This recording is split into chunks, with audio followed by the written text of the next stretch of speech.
السلام علیکم ورحمۃ اللہ وبرکاتہ۔ محترم ناظرین، آپ دیکھ رہے ہیں پیس ٹی وی اردو۔ میں ہوں جعفر طیار اور پیش خدمت ہے ایک بہت ہی پرفیکٹ پروگرام اصلاح عقیدہ، اپنے عقائد کی اصلاح کے لیے۔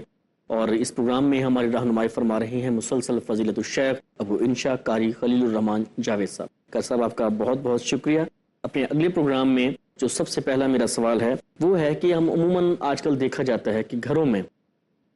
اولیاء اللہ کی تصاویر لگی ہوئی ہیں، مختلف تصاویر لگی ہوتے ہیں جن کی لکھا ہوتا باقاعدہ ان اولیاء کے نام لکھے جاتے ہیں۔ اس کے بارے میں آپ کیا کہتے ہیں؟ جزاک اللہ جعفر صاحب۔ پہلی بات تو یہ ہے کہ نبی کریم صلی اللہ علیہ وسلم کے فرمان کے مطابق جو آپ نے فتح مکہ کے بعد سیدنا علی کو بتایا تھا رضی اللہ تعالیٰ عنہ کہ آپ مکے میں جائیں اور جہاں تصویر دیکھیں اس کو مٹا دیں، یہ اس زمرے میں آتا ہے۔ جب رسول اللہ صلی اللہ علیہ وسلم نے جب مکہ فتح کیا تو کہا جاتا ہے کہ وہاں ابراہیم علیہ السلام کا بت بھی موجود تھا اور رسول اللہ صلی اللہ علیہ وسلم نے اس کو بھی گرایا۔ تو تصویر میں کوئی تقدس اور کوئی احترام نہیں ہے، یہ اسی طرح کی بت پرستی ہے جیسے کوئی اس کی تصویر پتھر میں اتار دے، کوئی لکڑی پہ اتار دے، کوئی سیمنٹ میں تراش دے، کوئی کاغذ پہ اتار لے، سیم چیز ہے، کوئی فرق نہیں ہے۔ بس یہ کلچر کا فرق ہے کہ کوئی جو ہے اس تصویر کو کھڑا کر کے پوچھتا ہے، کوئی لٹا کے پوچھتا ہے، کوئی کس طرح پوچھتا ہے، یہ کلچر کا فرق ہے۔ باقی وہ ایک ہی چیز ہے اور یہ شرعاً حرام ہے۔ بلکہ نبی کریم صلی اللہ علیہ وسلم نے فرمایا وہ چاہے کسی بزرگ کی تصویر ہو یا چاہے کسی عام آدمی کی ہو، فرمایا جس گھر کے اندر کتا یا تصویر ہو اس گھر میں اللہ کی رحمت کے فرشتے داخل نہیں ہوتے۔ ابن ماجہ کی روایت ہے کہ اللہ کے فرشتے داخل نہیں ہوتے۔ سورۃ وفیہ کلب، جس گھر کے اندر کتا ہو یا جس گھر کے اندر تصویر ہو، رحمت کے فرشتے اس گھر کے اندر داخل نہیں ہوتے۔ تو جب اللہ کی رحمت کے فرشتے ہی داخل نہیں ہوں گے اس گھر میں تو یہ تو بہت بڑا نقصان اور بہت بڑے خسارے کی بات ہے۔ خود اللہ کے رسول ایک حجرے میں تشریف فرماتے مدینے کے اندر، اور جبریل امین اندر نہیں آئے اور باہر کھڑے رہے، اس لیے کہ آپ کی چارپائی کے نیچے ایک گلی سے چھوٹا سا بچہ کتے کا وہ کھیلتا ہوا آیا اور خاموشی سے بغیر آواز نکالے آپ کی چارپائی کے نیچے آ کے بیٹھ گیا اور آپ کے علم میں نہیں تھا، اور جبریل امین باہر کھڑے رہے اور اندر نہیں آئے۔ تو اللہ کے رسول کا جو فرمان دونوں چیزوں کے لیے، کتا یا تصویر،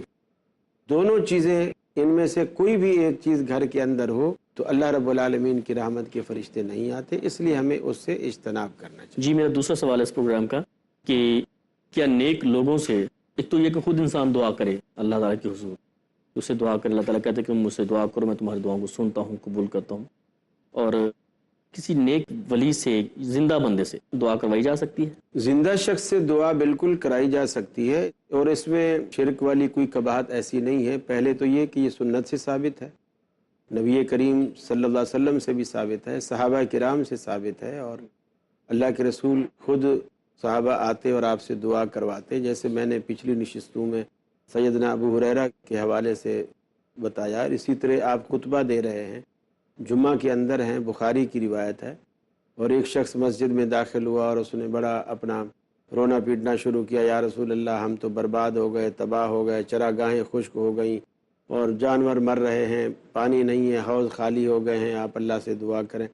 حدیث میں آتا ہے نبی کریم صلی اللہ علیہ وسلم نے ممبر کے اوپر خطبہ روک دیا، ممبر کے اوپر آپ نے ہاتھ اٹھائے اور تمام صحابہ نے آپ کے ساتھ ہاتھ اٹھائے اور آپ نے بارش کی دعا کی، اور اللہ تعالیٰ نے ایسی بارش دی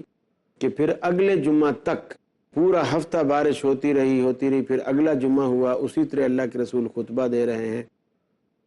وہی شخص یا کوئی اور شخص، لیکن اس کے جو انداز بیاں ہے اس سے لگتا ہے کہ یہ وہی شخص ہے۔ وہ مسجد کے اندر داخل ہوا اور اس نے وہی کہا، یا رسول اللہ برباد ہو گئے، تباہ ہو گئے، گھر ٹوٹ گئے، راستے مسدود ہو گئے، اور یہ ہو گیا وہ ہو گیا،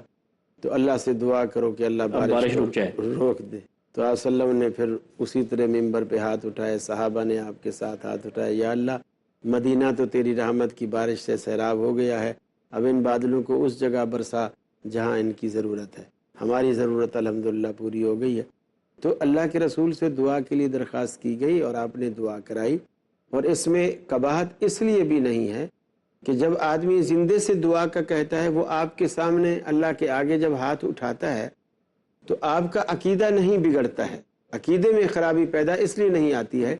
کہ آپ یہ سمجھ جاتے ہیں کہ جس طرح میں اس کو کچھ سمجھ کر آیا تھا یہ بھی میری طرح اللہ کا محتاج ہے، جیسے میں اللہ کا محتاج ہوں یہ بھی اللہ کا محتاج ہے، اس کے پلے کچھ نہیں ہے، یہ بھی اللہ سے مانگ رہا ہے، تو آپ کا عقیدہ خراب نہیں ہوتا ہے۔ اور یہ وسیلہ نہیں کہلائے گا، وسیلہ کہلائے گا، لیکن یوں کہلائے گا کہ یہ وسیلہ مشروع ہے، یعنی ایک وسیلہ مشروع اور ایک غیر مشروع۔ غیر مشروع ہے۔ غیر مشروع وہ وسیلہ ہے جو ممنوع ہے،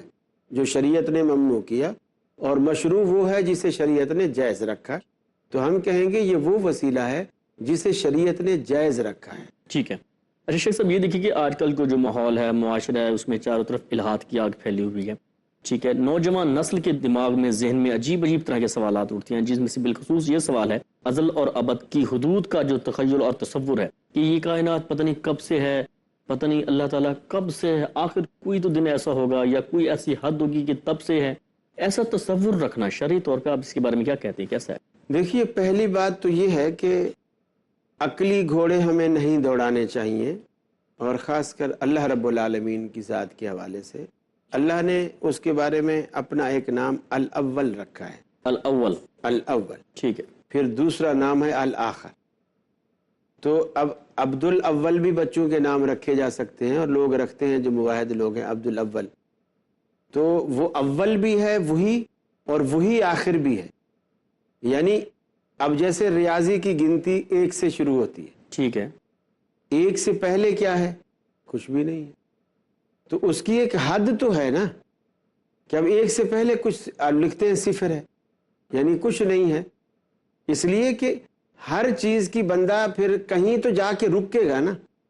اب یوں اگر عقلی گھوڑے دوڑاتا رہے گا، میرے ابا سے پہلے دادا تھا، دادے سے پہلے پردادا تھا، اس سے پہلے پھر فلانا دادا چلیں تھا، بات آدم علیہ السلام تک بھی جا پہنچ گئی ہے، آدم علیہ السلام تک، پھر بھی نہیں رکے گا، پھر بھی نہیں رکے گا، کہ پھر آدم کو کس کیونکہ نے انسان بنایا؟ گنتی کرنا سیکھ چکا ہے نا۔ اچھا، پھر یہ ہے کہ آدم علیہ السلام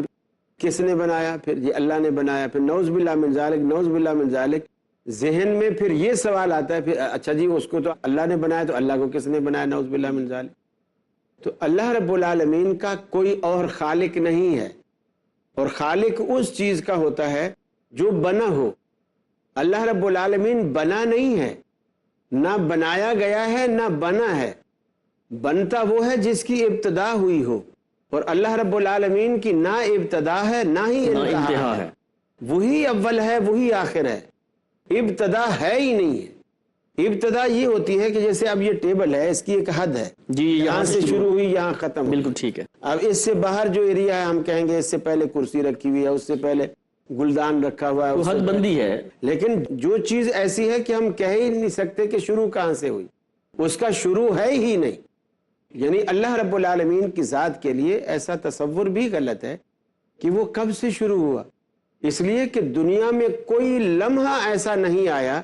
کہ جس لمحے میں اللہ کی ذات نہ ہو۔ اللہ رب العالمین کی ذات ہمیشہ سے ہے اور ہمیشہ رہے گی، اس کی نہ ابتدا ہے نہ ہی انتہا ہے، بس جس کا بھی ہم تصور کر سکتے ہیں ہمیشہ ہمیشہ تک اللہ رب العالمین کی ذات ہے۔ ساری کائنات مٹ جائے گی، یبقى وجہ ربک ذو الجلال والاکرام، اللہ رب العالمین کا باقی صرف اللہ کی ذات باقی رہے گی، باقی سب مٹ جائیں گے، کل من علیہا فان، ہر کسی پر فنا کی تلوار چلے گی، یبقى وجہ ربک ذو الجلال والاکرام، صرف اللہ رب العالمین کی ذات باقی۔ اچھا، میں ایک سوال کرنے لگا ہوں، اس کا تعلق یا اس کا جو مشاہدہ جو مظاہرہ ہے وہ بالعموم پاکستان اور انڈیا میں دیکھا جاتا ہے، ہمارے مسلمان معاشرے میں دیکھا جاتا ہے۔ لوگ یہ سمجھتے ہیں کہ جو لوگ فوت ہو جاتے ہیں ان کی جو روحیں ہیں وہ ہر جمعرات کو دنیا میں اپنے گھروں میں آتی ہیں، اس بارے میں آپ کیا کہتے ہیں؟ ایسی کوئی شرعی طور پہ کوئی استدلال ہے یا اس کے بارے میں آپ کیا کہتے ہیں؟ جی ہاں، یہ عقیدہ تو خیر پایا جاتا ہے، اور میں نے بھی دیکھا ہے لوگوں میں جو اس طرح کی سوچ اور فکر رکھتے ہیں، بلکہ ان کے لیے وہ اہتمام کرتے ہیں کھانے وانے کا، ختم شریف کا، اور یہ وہ وغیرہ وغیرہ۔ دیکھیے اللہ تعالیٰ نے مرنے کے بعد برزخ کا جو سسٹم رکھا ہے، اس برزخ میں فرمایا ایک علیجین ہے ایک سجین ہے، اور جو نیک لوگوں کا اندراج ہے وہ علیجین میں ہوتا ہے، اور جو برے لوگوں کا اندراج ہے وہ سجین میں ہوتا ہے۔ اور یہ برزخ اور زندوں کے درمیان قرآن کہتا ہے من ورائہم برزخ الی یوم یبعثون، زندے کے درمیان اور مرنے والے کے درمیان ایک پردہ ہے، ایک رکاوٹ ہے، ایک دیوار ہے ایسی جو قیامت تک جاری رہے گی۔ جی ٹھیک ہے، الی یوم یبعثون۔ شیخ صاحب معذرت چاہتا ہوں قطع کلامی کی، ہم اپنی بات کو یہیں سے شروع کریں گے، وقت کی پابندی جو ہے نا وہ ہمیں مجبور کر دیتی ہے بریک پہ۔ بہت خوبصورت آپ نے بات کی ہے، اسی بات کو یہیں سے ہم کنٹینیو کریں گے۔ ناظرین وقت ہوا ایک بریک کا، ملتے ہیں ایک چھوٹے سے بریک کے بعد، ہمارے ساتھ رہیے گا۔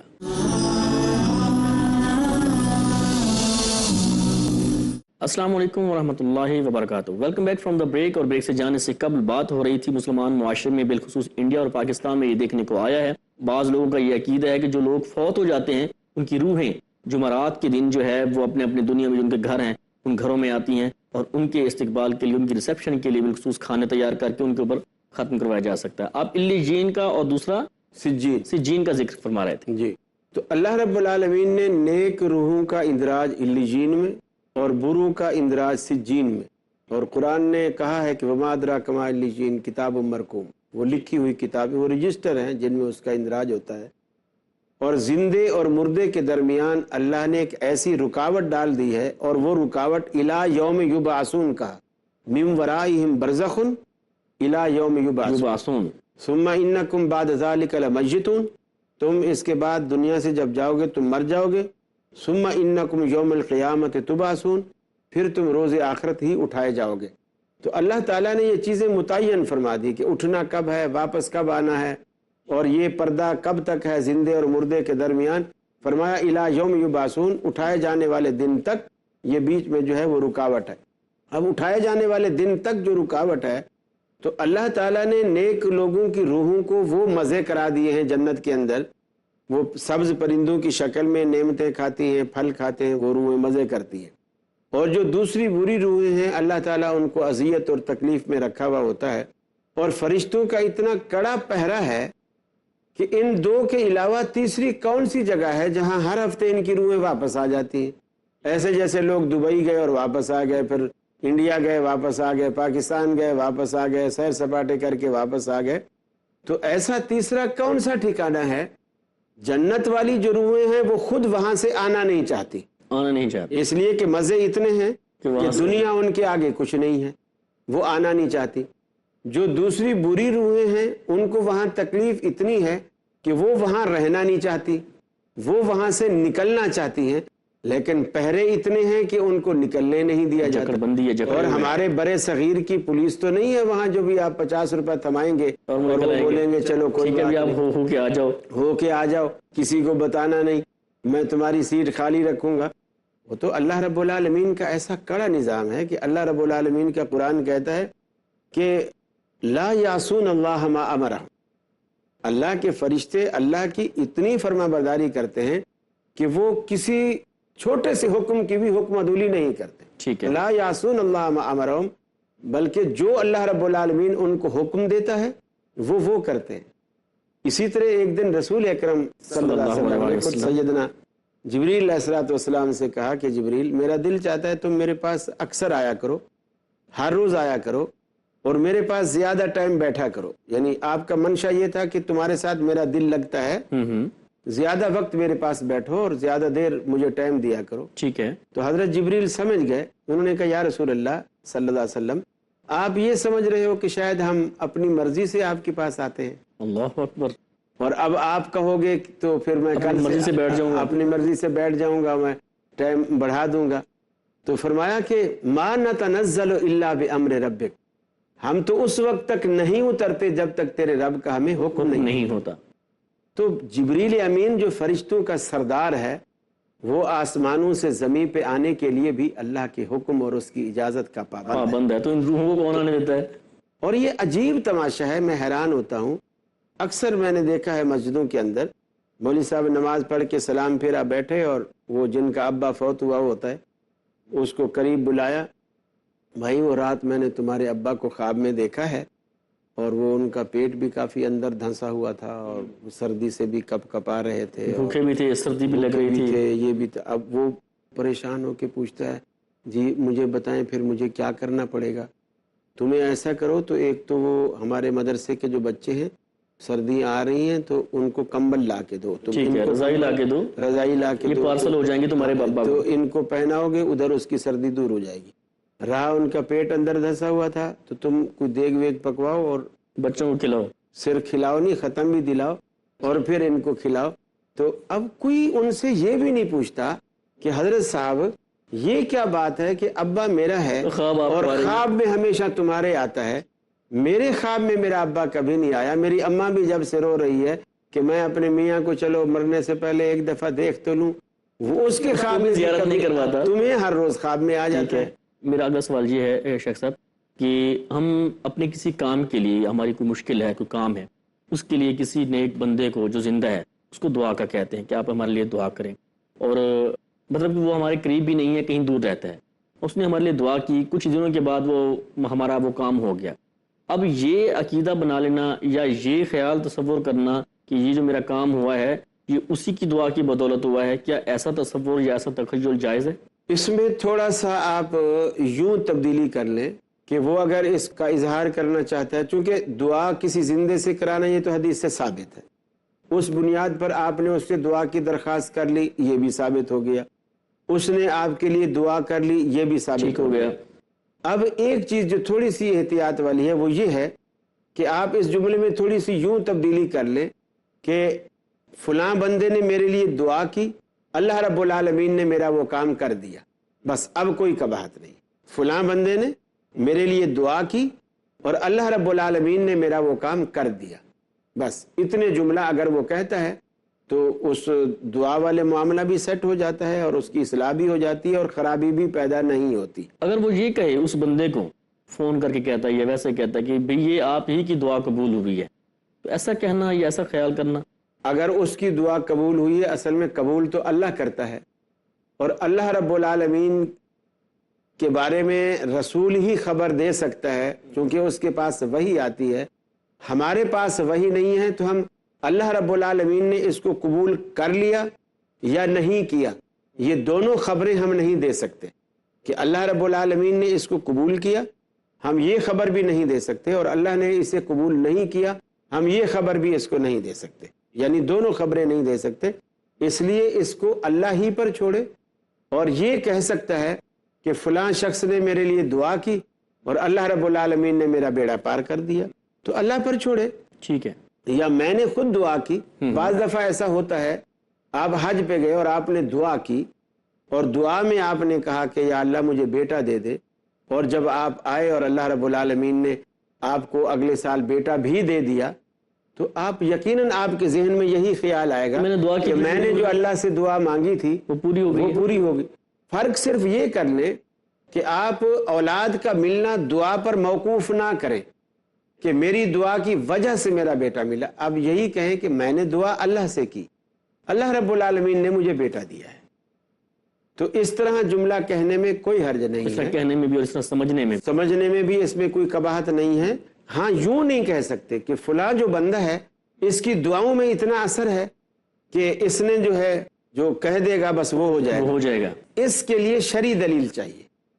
اور وہ شرعی دلیل اور شرعی اتھارٹی جو ہے وہ اللہ کا رسول ہے۔ جس طرح اویس کرنی کے بارے میں نبی کریم صلی اللہ علیہ وسلم نے خود خبر دی، حدیث میں مسلم شریف کی روایت ہے، آپ نے حضرت عمر سے کہا عمر وہ شخص ایسا ہے کہ وہ منہ سے کچھ بھی نکال دیتا ہے اللہ قبول کر لیتا ہے، عرش والا اسے فوراً پورا کر دیتا ہے، تیری اگر اس سے ملاقات ہو تو اس سے اپنے لیے دعا ضرور کروانا۔ اب یہاں ہم کہہ سکتے ہیں کہ اویس کرنے کی دعا رد نہیں ہوتی، اب یہاں کہنے کے لیے جو ہمارے پاس مستند ذریعہ ہے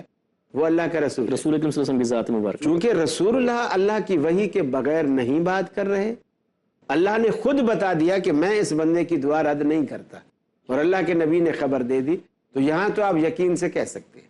دوسرے کسی شخص کے بارے میں ایسا نہیں کہہ سکتے۔ پھر چنانچہ یہ بھی حدیث میں آتا ہے کہ حضرت عمر فاروق اس شخص کو ڈھونڈتے رہے، حضرت عمر جیسا بندہ اس شخص کو ڈھونڈتا رہا، پھر وہ حج کے موقع پر آپ کا دور خلافت تھا، حج کے موقع پر وہ شخص آیا ہوا تھا،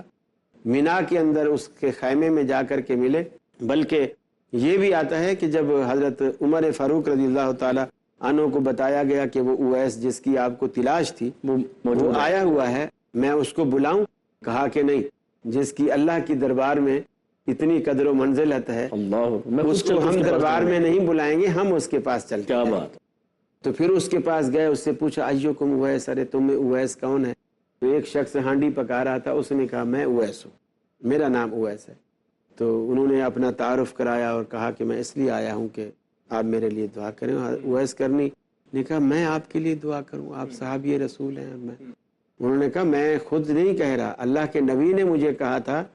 کہ اگر اویس ملے تو اس سے اپنے لیے دعا کروانا، کہ اس کی ایک والدہ ہے، وہ اس کی ماں کی خدمت کرتا ہے، اللہ نے ماں کی خدمت کے بدلے میں اس کو یہ انعام دے رکھا ہے کہ اللہ نے اسے مستجاب الدعوات بنا دیا ہے، وہ جو بات منہ سے نکالتا ہے عرش والا اسے پوری کر دیتا ہے۔ تو اس سے یہ بھی ثابت ہوا کہ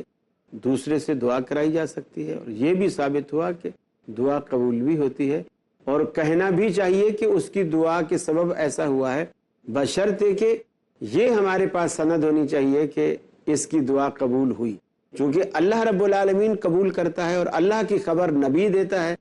نبی اللہ کی وحی سے بولتا ہے، اس لیے نبی اگر خبر نہیں دے تو پھر ہم کسی کو کسی کے بارے میں یہ رائے قائم نہیں، یقین کے ساتھ یہ رائے قائم نہیں کر سکتے۔ جزاک اللہ باقی معاملہ اللہ پر چھوڑ کر آپ کہہ سکتے۔ بارک اللہ لک، بارک اللہ لک۔ ناظرین، یہ تھا ہمارا آج کا پروگرام اصلاح عقیدہ، جو آپ نے ملاحظہ فرمایا، اور ہماری جو شرعی اور اس طرح کی جو کوتاہیاں ہیں، جو ہماری ایمانی اور روحانی اور عقائد کی کوتاہیاں ہیں، اس کے بارے میں ہمیں آگاہ فرما رہے تھے ابو انشاء قاری خلیل الرحمان جاوید۔ میں ان کا شکریہ ادا کرنے کے بعد آپ سے اجازت چاہوں گا۔ دیگر بہت سارے پہلو ہیں جن پہ ہمیں اس پیرائے میں دیکھ کر، اس میں رکھ کے ہمیں اس کو جو ہے نا دیکھنے کی ضرورت ہے، اور انشاءاللہ اس پہ بھی ہماری بات چیت ہوگی اگلے پروگراموں میں۔ تب تک کے لیے جعفر طیار کو اجازت دیجیے۔ السلام علیکم ورحمۃ اللہ وبرکاتہ۔